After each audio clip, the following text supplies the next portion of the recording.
All right, hi everyone. Welcome back to another Audiobook Masters tutorial. Today we're going to be diving into Filepass, which is our preferred cloud method to have you send us your raw recorded files and for us to send you back your formatted audiobook files to listen back to.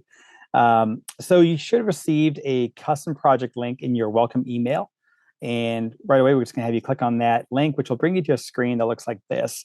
You'll see your project name right here. For today, for demo purposes, it just says Filepass Demo. It'll just be the name of your book.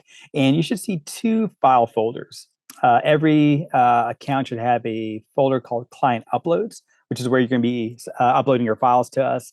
And then probably within 20%, 30% along the way into the project, you'll see another folder called Formatted Files. And this is where we'll be uploading your edited files for you to preview.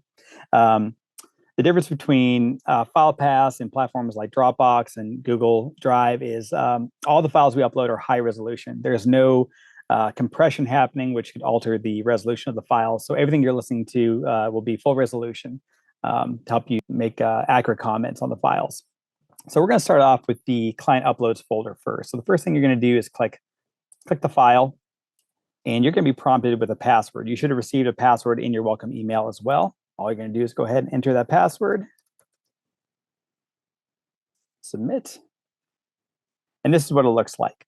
So the Client Uploads folder, there's two ways you can upload files here. You can just simply drag and drop like most cloud services, or you can simply select New and click File, which will bring up your Finder window, locate the files or individual file that you want to upload to the folder, and just rinse and repeat. You can also just drag your entire folder. So if you're recording all of your raw files to a specific folder in your computer, you can just simply locate that folder and import it in.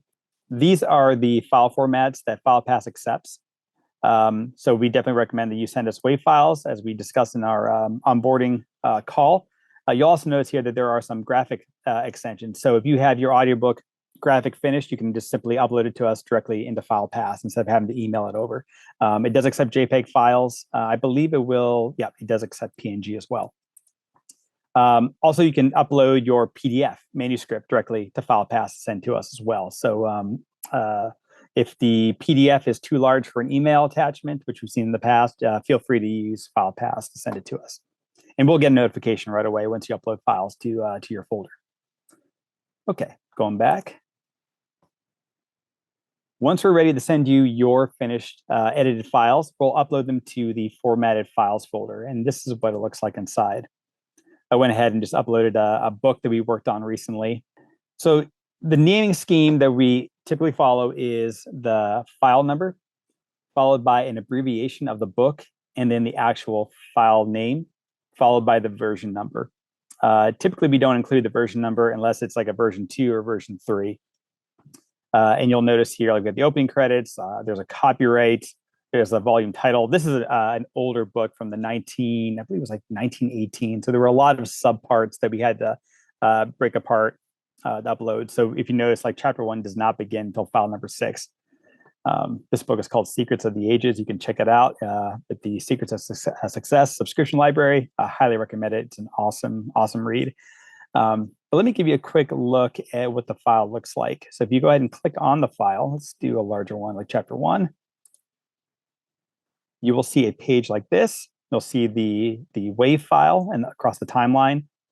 You can download the files if you want to listen to it on your own MP3 player, on your smartphone. You can do that. You can also listen directly from Filepass to your phone as well, or smart device. So if you notice, this is a 16-minute and 24-second file. It's a fairly large file.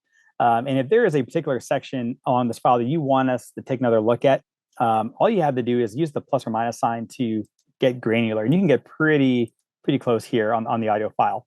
So let's say, for example, there is an issue around 28 seconds. Maybe there's too much dead space, or there's a glitch, or there's something that you want us to take another look at.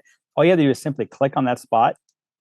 And if you'll notice down here in the comment section, it'll leave a timestamp at 28 seconds. So all you have to simply do is write the comment. You could leave your name if you want. I'll do that for demonstration purposes. And we can simply say, there is too much dead space here. Please condense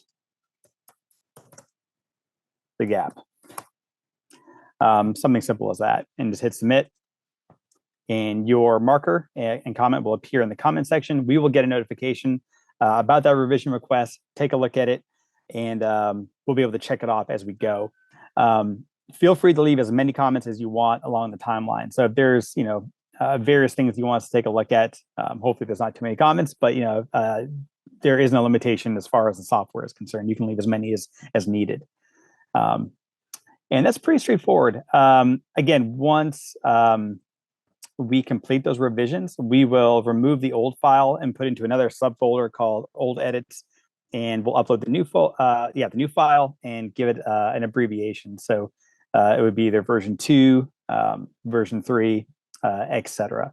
At the end of the project, we do store your files up to a year. If you want to download your files, the archive, all you have to simply do is hit this checkbox here that'll appear at the top. I'll show you that again. If you hover over name, that box appears. Go ahead and check it. It'll select all of your files. And all you have to do is simply go to bulk actions and hit download. And it'll download a zip file right to your desktop or hard drive or wherever you want to store that file. I highly recommend doing a backup at the end of the project. Store it safely on a cloud device like Dropbox or Google Drive, OneDrive, whatever you're subscribing to. All right. Thank you so much.